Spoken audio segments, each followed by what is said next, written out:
الحمد للہ وحدہ والصلاة والسلام علی من لا نبی بعدہ اما بعد قال اللہ تبارک و تعالی فی القرآن المجید والفرقان الحمید فاعوذ باللہ من الشیطان الرجیم بسم اللہ الرحمن الرحیم وَإِن كُنتُمْ فِي رَيْبٍ مِّمَّا نَزَّلْنَا عَلَىٰ عَبْدِنَا فَأْتُوا بِسُورَةٍ مِّن مِّثْلِهِ وَادْعُوا شُهَدَاءَكُم مِّن دُونِ اللَّهِ إِن كُنتُمْ صَادِقِينَ صدق اللہ العظیم۔ برادران اسلام، آج 21 سپتمبر 2024 کو میں اپنے واٹس ایپ چینل سنی جمعیت الاحناف میں دیوبندی مذہب سے تعلق رکھنے والے پاکستانی جوکر مولوی طارق نامسعود کے رد میں یہ آڈیو جاری کر رہا ہوں۔ جیسا کہ آپ جانتے ہیں، دیوبندی فرقے سے تعلق رکھنے والے مولوی طارق نامسعود، جس کا تعلق کراچی پاکستان سے ہے، جو اس وقت کسی دوسرے ملک کے دورے پر ہے اور وہاں عوام کے بیچ اس نے تقریر کی اور اس طرح کی تقریر کی کہ وہ بحثیں خالص دینی درسگاہوں میں، مدارس میں استاد اور طلباء کے بیچ ہوتی ہے، جس کو عوام میں لانے کی کوئی ضرورت نہیں ہے۔ ہر چیز کو عوام بآسانی نہیں سمجھتی ہے۔ بسا اوقات وہ کچھ کا کچھ معنی لے جاتے ہیں اور پھر گمراہیت کے دلدل میں پھنس جاتے ہیں۔ مولوی طارق نامسعود کی یہ کلپ جب وائرل ہوئی تو ہم نے دیکھا کہ ملحدین، مذہب بیزار لوگ، اسلام کو ناپسند کرنے والے لوگوں نے اسے دلیل بنا کر پیش کیا کہ تمہارا ایک عالم کہہ رہا ہے کہ قرآن کریم میں گرامر کی مسٹیک ہے، اور تمہارے نبی صلی اللہ علیہ وسلم بے پڑھے لکھے آدمی تھے، ان پر قرآن اترتا، وہ صحابہ کو بتاتے، صحابہ لکھتے تو ان کو چیک کرنا بھی نہیں آتا کہ یہ صحیح لکھا ہے یا غلط ہے۔ آپ مولوی طارق نامسعود کی کلپ سن سکتے ہیں یوٹیوب پر۔ بعد میں اس نے وضاحت بھی دی، تو وہ وضاحت کیا تھی؟ خود فضیحت تھی۔ جاہل کہہ رہا ہے کہ جیسا قرآن لوہے محفوظ پر تھا ویسا ہی آج ہمارے پاس موجود ہے۔ تو تیرے بقول کہ اس میں گرامر کی مسٹیک ہے، تو مجھے بتا کیا لوہے محفوظ پر بھی اللہ تعالیٰ سے مسٹیک ہوئی؟ معاذ اللہ رب العالمین۔ مسلمانوں، اسی لیے کہا جاتا ہے دیوبندی مذہب کی اصل کو سمجھیے۔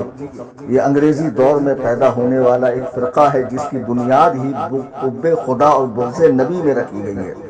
ان کے مذہب کی بنیاد ہی یہ ہے کہ نبی کریم صلی اللہ علیہ وسلم کو منہ بھر بھر کے گالیاں بکی جائے اور لکھی جائے، اور شروع سے 150 سالوں سے علماء اہل سنت ان کا رد کر رہے ہیں۔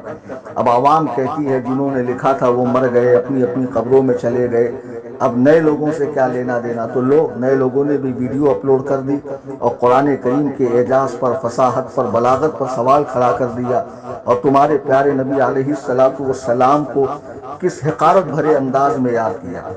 آئیے ہم اس کی دونوں باتوں کو سمجھتے ہیں۔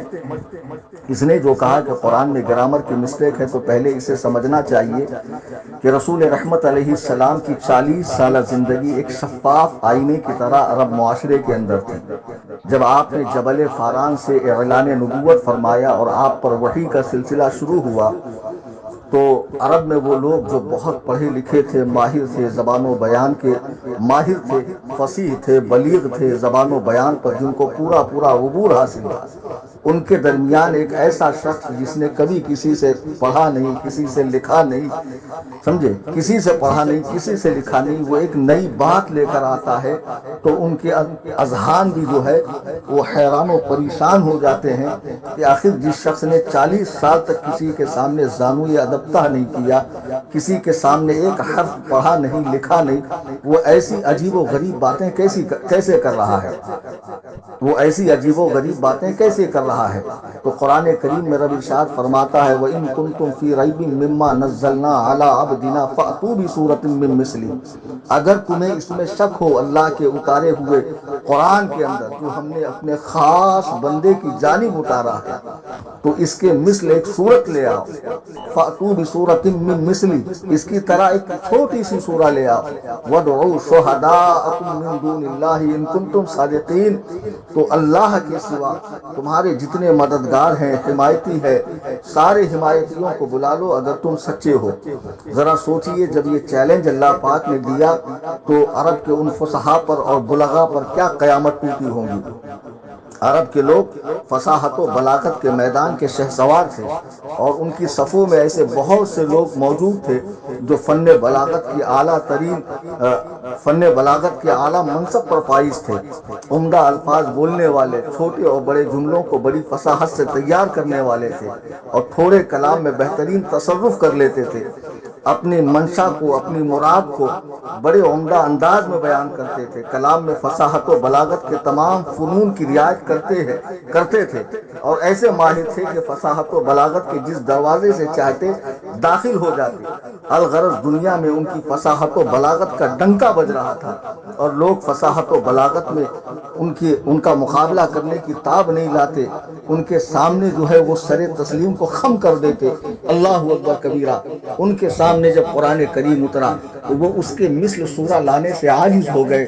محبت رسول سیکھنا ہے تو اہل سنت و جماعت بریلوی مسلک والوں سے سیکھو، بریلوی مسلک کے امام سے سیکھو، کہ اعلیٰ حضرت اس موقع کے حوالے سے فرماتے ہیں، یا رسول اللہ تیرے آگے یوں ہے دبے لچے فصحا عرب کے بڑے بڑے، کوئی جان منہ میں زبان نہیں بلکہ جسم میں جان نہیں بلکہ جسم میں جان نہیں۔ ان کو کاٹو تو ان کے بدنوں میں خون نہیں نکلے گا، جن کو اپنی فصاحت و بلاغت پر ناز تھا۔ جب ان کے سامنے قرآن کریم پیش کیا گیا تو ان کی عقلیں دنگ رہ گئی۔ عزیزان گرامی، دنیا میں جتنی کتابیں انسانوں کے ذریعے لکھی گئی ہے، آپ کو معلوم ہوگا کہ اس کتاب کے شروع میں ایک ضروری نوٹ لگائی جاتی ہے۔ نوٹ میں کچھ اس طرح ہوتا ہے کہ اس کتاب کو حتی الامکان کوشش کر کے میں نے صحیح لکھا ہے، پھر بھی کوئی غلطی نظر آئے تو مجھے اطلاع کریں تاکہ آئندہ میں اس کی تصحیح کر لوں۔ سیکنڈ ایڈیشن کے اندر آپ قرآن کو کھولیے، اللہ رب العزت ارشاد فرماتا ہے، الف لام میم ذالک الکتاب لا ریب فیہ، یہ وہ کتاب ہے جس میں شک و شبہ کی کوئی گنجائش ہی نہیں ہے۔ اللہ اکبر کبیرہ۔ قرآن شک و شبہ سے بالا تر ہے، اور جس طرح لوح محفوظ پر تھا جناب جبریل امین اسی طرح سینہ رسالت پر لے کر نازل ہوتے، اور زبان رسالت سے بیان ہوتی، اور صحابہ کرام اسے لکھ لیتے، اس میں کسی طرح کی کوئی غلطی نہیں ہوئی ہے۔ اور اس قرآن کو اللہ نے اس کی حفاظت کو اللہ نے اپنے ذمہ کرم پر لیا ہوا ہے۔ ایک ایسا جاہل شخص ہے کہ جس کی بات سے نہ صرف یہ کہ صحابہ کا اخلاص مجروح ہو رہا ہے بلکہ نبی کی ذات بھی نشانہ تنقید بن رہی ہے، اور صرف نبی کی ذات نہیں، اللہ سبحانہ و تعالیٰ کی ذات بھی تنقید سے بچے گی نہیں، کہ نازل کرنے والے نے ہی لوح محفوظ سے غلط نازل کیا کہ وہاں پر نون ہونا چاہیے نہ کہ الف پر دو زبر ہونا چاہیے، لنصفعن کس طرح ہونا چاہیے اللہ کو بھی نہیں معلوم، معاذ اللہ رب العالمین۔ پھر یہ جاہل مطلق شخص حضور علیہ السلام کو بار بار امی کہہ رہا ہے۔ اسے پتا بھی ہے کہ امی کا معنی کیا ہے، امی کا معنی کیا ہے، یہ شخص جانتا بھی ہے۔ امی حضور علیہ السلام کو اس لیے بھی کہا جاتا ہے کہ آپ ان پڑھوں کے بیچ تشریف لائے، جیسا کہ سورہ جمعہ میں اللہ ارشاد فرماتا ہے، هو الذی بعث فی الامین رسولا منہم یتلو علیہم آیاتہ ویزکیہم ویعلمہم الکتاب والحکمہ۔ وہی ہے جس نے ان پڑھوں میں انہی میں سے ایک رسول بھیجا کہ ان پر اس کی آیتیں پڑھتے ہیں۔ بقول تیرے نبی تو پڑھنا بھی نہیں جانتے، لکھنا بھی نہیں جانتے۔ اللہ تعالیٰ ارشاد فرماتا ہے، آیاتی ہی یتلو علیہم آیاتی ہے، اور ان پر اس کی آیتیں پڑھتے ہیں اور انہیں پاک کرتے ہیں، وَيُعَلِّمُهُمُ الْكِتَابَ وَالْحِكْمَةَ، انہیں کتاب اور حکمت کا علم عطا فرماتے ہیں۔ نبی کریم صلی اللہ علیہ وسلم حضور علیہ السلام کو پڑھایا رب نے ہے، سکھایا رب نے ہے۔ اللہ اکبر کبیرہ۔ بریلی کے امام ارشاد فرماتے ہیں، ایسا امی کس لیے منت کشے استاد ہو، کیا حالات فرماتے ہیں کیا کفایت اس کو اقرا وربک الاکرم نہیں۔ اعلیٰ حضرت امام اہل سنت فرماتے ہیں کہ نبی کریم صلی اللہ علیہ وسلم کا دنیا میں کوئی استاد بنے رب کو یہ پسند ہی نہیں ہے۔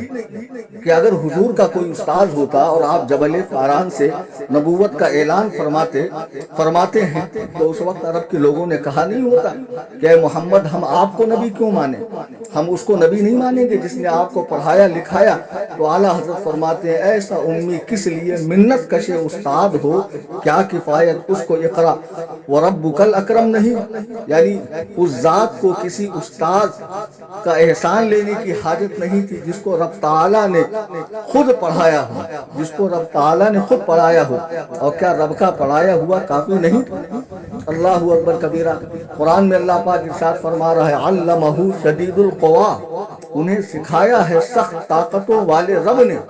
اور یہی نہیں، رب تعالیٰ ارشاد فرما رہا وَعَلَّمَكَ مَا لَمْ تَكُنْ تَعْلَمْ، سکھا دیا آپ کو جو کچھ آپ نہیں جانتے تھے، سکھا دیا آپ کو جو کچھ آپ نہیں جانتے تھے۔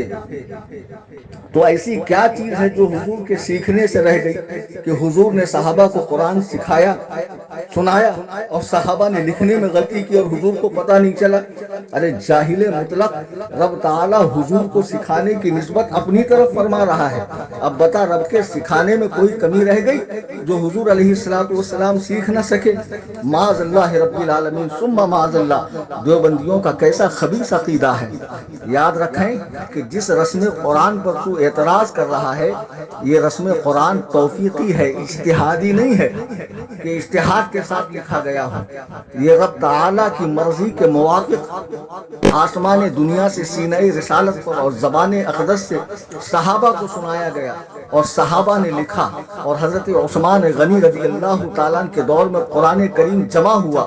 امام نظام الدین نیشاپوری رحمۃ اللہ علیہ مناہل القرآن میں ارشاد فرماتے ہیں کہ ائمہ دین کی ایک جماعت نے کہا خط مصحف کے سلسلے میں رسم عثمانی کا اتباع علماء، قراء اور کاتبوں پر واجب ہے، کیونکہ یہی زید بن ثابت کا رسم الخط ہے جو نبی کریم صلی اللہ علیہ وسلم سے سن کر حضرت زید بن ثابت نے لکھا، جو کہ کاتب وحی اور امین رسول تھے،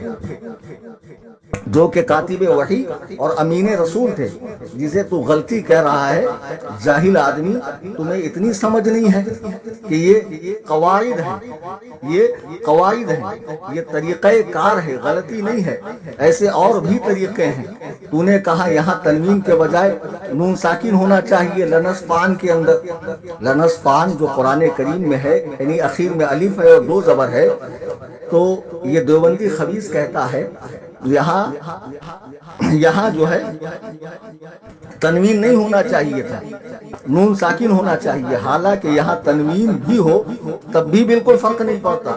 وجہ یہ ہے کہ نون خفیفہ تنوین کے مشابہ ہوتا ہے، کیونکہ تنوین بھی نون ساکن ہی کا نام ہے اور نون خفیفہ بھی نون ساکن ہی ہوتا ہے، لہذا اس مشابہت کی وجہ سے نون ساکن کو کبھی تنوین کی صورت میں لکھا جاتا ہے، لہذا اس پر اعتراض عربی زبان سے کھلی ناواقفی کا نتیجہ ہے۔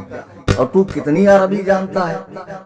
یہ صاحب عمان گئے تھے، وہاں کا جو فرقہ عبادیہ کا امام ہے شیخ احمد الخلیلی، اس سے ان کی ملاقات ہوئی، انٹرنیٹ پہ ملاقات ہے، وہ عربی فصیح و بلیغ بول رہا، اس کے مقابلے میں یہ چون کا مربع اس کی زبان ہی نہیں کھل رہی ہے، اس کی زبان ہی نہیں کھل رہی ہے۔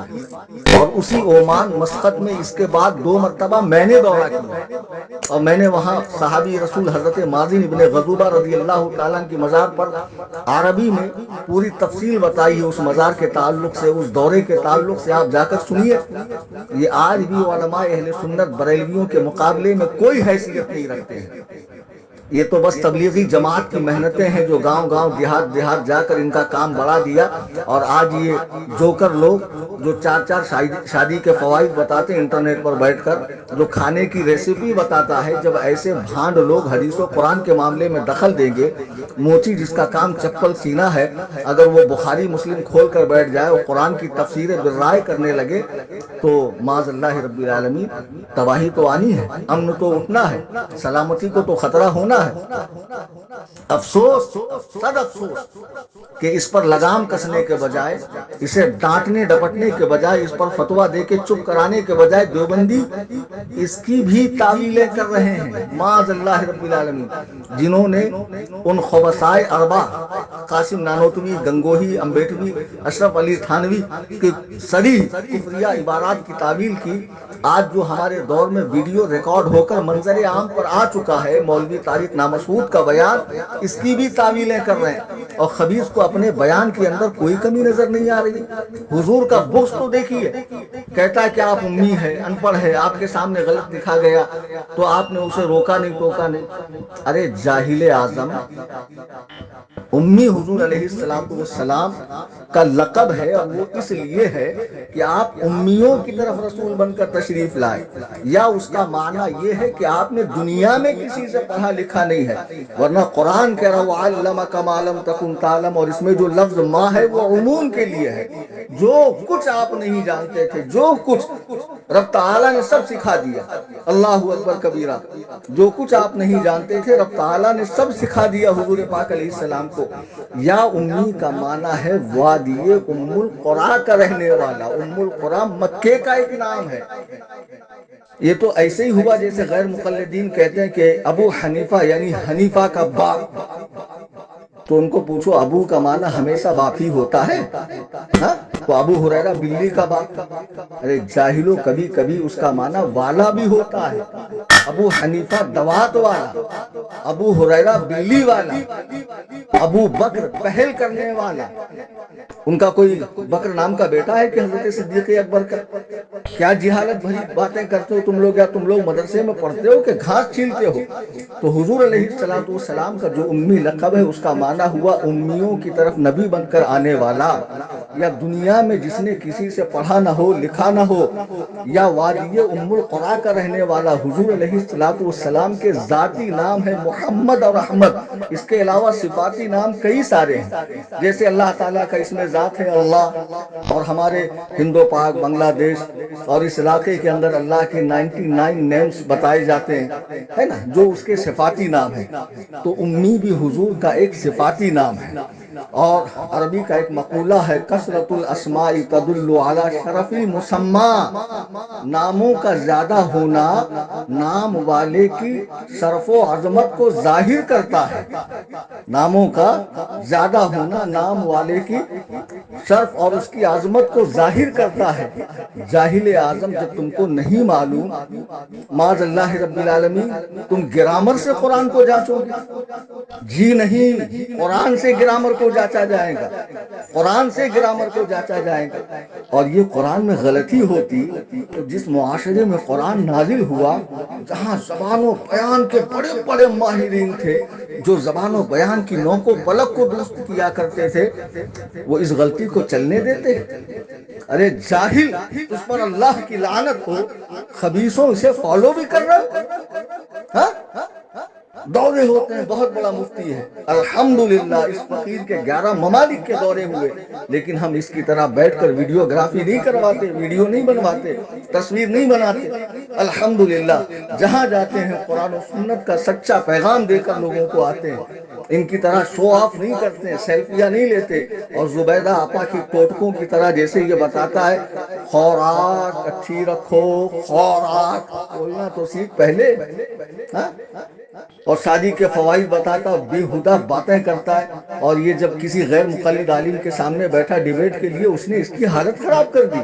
یہ جاہل جو حلا کے مجمع میں بیٹھ کر قرآن پر اعتراض کر رہا ہے معاذ اللہ رب العالمین، اور حضور علیہ السلام کے اعجاز و فصاحت و بلاغت اور علوم کے حوالے سے کلام کر رہا ہے۔ نبی رحمت صلی اللہ علیہ وسلم ارشاد فرماتے ہیں، جس کے راوی حضرت ابو ہریرہ ہے، فضلت علی الانبیاء بست، اللہ تعالیٰ نے مجھے اور انبیاء پر، یعنی جناب آدم سے جناب عیسیٰ تک جتنے اللہ کے نبی آئے، ان سب پر رب تعالیٰ نے مجھے 6 باتوں کے ذریعے فضیلت عطا فرمائی۔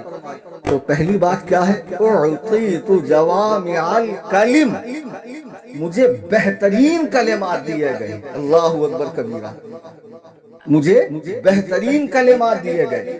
یعنی ہم جس بات کو کہنے کے لیے گھنٹوں گھنٹہ لگا دیتے ہیں، کتابوں کی جلدوں کے جلدیں تیار کرتے ہیں، حضور علیہ السلام سمندر کو کوزے میں بند فرماتے ہیں. سمندر کو کوزے میں بند فرماتے ہیں کہ ذرا سی بات ہوتی ہے آپ کی اور معنی بہت گہرا ہوتا ہے، مراد بہت لمبی ہوتی ہے، اس سے کئی کئی باتیں نکلتی ہے اور فائدہ ہی فائدہ ہوتا ہے. تبھی تو اعلیٰ حضرت فرماتے ہیں تیرے آگے یوں ہے دبے لچے فصحا عرب کے بڑے بڑے، کوئی جان منہ میں زبان نہیں بلکہ جسم میں جان نہیں. عزیزان محترم، دیوبندیوں کے مکر کو پہچانیے، فریب کو پہچانیے. یہ وہ قوم ہے جس نے ہمیشہ حضور علیہ السلام کی ذات پاک کو ٹارگٹ کیا ہے اور لوگوں کے دلوں سے محبت رسول کی روشنی کو کم کرنے کی کوشش کی ہے، اس کے رسالت کو بجھانے کی کوشش کی ہے. بتائیے عوام میں اس طرح کی بات کرنا تو قرآن میں گرامر کی غلطی ہے. معاذ اللہ رب العالمین. لوہے محفوظ سے قرآن سینہ اطہر پہ اترا، آپ نے صحابہ کو بتایا، صحابہ نے لکھا، تو اور صحابہ نہیں تھے اس موقع پر کہ جن کو یہ پتا ہونا چاہیے تھا کہ یہاں الف نہیں ہونا چاہیے، یہاں تنوین نہیں ہونا چاہیے؟ اور صحابہ کو نہیں پتا تھا؟ جب حضرت عثمان غنی رضی اللہ تعالیٰ نے قرآن کو جمع کیا تو اس موقع پر اور صحابہ نے ٹوکا کیوں نہیں کہ حضور اس غلطی کو صحیح کر لیجئے؟ اور صحابہ نے یہاں ٹوکا کیوں نہیں؟ تم کہتے ہو وہاں نون ساکن ہونا چاہیے، وہاں پر نون ساکن ہونا چاہیے تھا. تو حضرت عثمان کے دور میں جو دیگر صحابہ تھے انہوں نے ٹوکا کیوں نہیں؟ جبکہ علماء فرما رہے ہیں کہ جس طرح حضرت عثمان رضی اللہ تعالیٰ نے قرآن کریم کو جمع فرمایا ہے، اسی جمع قرآن کا اتباع علماء پر، قراء پر، کاتبین پر، مبلغین پر، ناشرین پر، قرآن کی اشاعت کرنے والوں پر واجب ہے. تو کہہ رہا بلحاظ گرامر غلط ہے، جبکہ تو خود یہاں غلط ہے. وہ دونوں طرح درست ہے، اس میں گرامر کی کوئی غلطی نہیں ہے. اور جس دیوبندی کو لگتا ہے کہ مولوی طارق مسعود صحیح ہے تو وہ خبیث کو یہاں آ نہیں سکتا ہندوستان. نہ مجھے پاکستان جانے کا کوئی شوق ہے. تو یا تو کوئی ایسی صورت ہو کہ انٹرنیٹ پہ ایسے کچھ ہوتا ہو کہ ایک طرف وہ دکھے، ایک طرف میں بلا تصویر کیا ہوں، صرف آواز کی حد تک مجھ سے ڈیبیٹ کر لے، اس کو میں بتاتا ہوں کہ گرامر کی غلطی ہے کیا، معاذ اللہ رب العالمین ثم معاذ اللہ رب العالمین. یا کوئی دیوبندی جماعت کا مولوی ہندوستان میں اس فقیر سے مناظرہ کرنا چاہتا ہے اعجاز قرآن پر، حضور علیہ السلام کے علوم شریفہ پر، انہوں نے تو پہلے بھی سرکار کے علم کو شیطان لعین کے علم کے برابر کہہ دیا. کیا کچھ نہیں کہا انہوں نے. موقع بموقع اسی چینل سے میں دیوبندیوں کو پھاڑ کر رکھوں گا انشاءاللہ. اسی چینل سے سارے سنیوں کو چاہیے اس چینل واٹس ایپ چینل سنی جمعیت الاحناف کو فالو کریں. بہت آسان صورت ہے، آپ واٹس ایپ میں جائیے، اپڈیٹس میں جائیے، اوپر سرچ کے بٹن پہ سنی ٹائپ کیجیے، نیچے لکھا آئے گا سنی جمعیت الاحناف، اس پر کلک کیجیے، فالو کا بٹن دبائیے، بیل آئیکن کو دبائیے، اس کی لنک تمام سنیوں کو بھیجیے. میں تمام فرقہ باطلہ کا یہاں سے جو ہے نا انشاءاللہ الرحمن فل علمی آپریشن کروں گا دلائل کے ساتھ میں. عزیزان محترم، مولوی طارق نامسعود نے جو بات کہی ہے اس سے ہمارے دلوں کو سخت ٹھیس پہنچی ہے.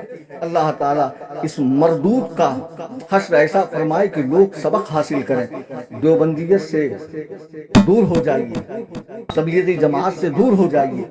یہ وہ ملعون مردود فرقہ ہے جو انگریز کے دور میں پیدا کیا گیا، جس کا مشن ہی نبی پاک علیہ السلام کی ذات اقدسہ کو نشانہ بنانا اور اسلام اور اس کی تعلیمات اور اس کی عبادات کو مشکوک بنانا ہے، تاکہ اسلام دشمن اسلام پر بھونکنے کا ان کو موقع مل جائے. اللہ تبارک و تعالی ہم سب کی حفاظت فرمائے اور ہمیں علم نافع عطا فرمائے اور اہل سنت کے مذہب پہ ہمیں استقامت نصیب فرمائے. فقیر محمد کلیم حنفی رضوی تمام احباب اہل سنت سے گزارش کرتا ہے کہ آپ میرے چینل سے جڑ جائیے. انشاءاللہ یہاں سے آپ کی اس طرح تربیت ہوگی کہ آپ خود بھی مناظر بنیں گے اور سوشل میڈیا کہ جو آپ بد مذہبوں سے بحث و مباحثہ کرتے ہیں اس سلسلے میں آپ کو انشاءاللہ یہاں سے کافی مواد ملے گا، اور فقہ حنفی کی روشنی میں آپ کی عبادات کے حوالے سے مسائل وغیرہ بتائے جائیں گے۔ اللہ تبارک و تعالی ہم سب کی کے ایمان کی حفاظت فرمائے، اہل سنت کے مذہب پر ہمیں استقامت نصیب فرمائے، آمین ثم آمین بجاہ النبی الکریم صلی اللہ تبارک و تعالی علیہ وسلم۔ شاید کہ اتر جائے تیرے دل میں میری بات انداز بیاں، گرچہ بہت شوق نہیں، وما علینا الا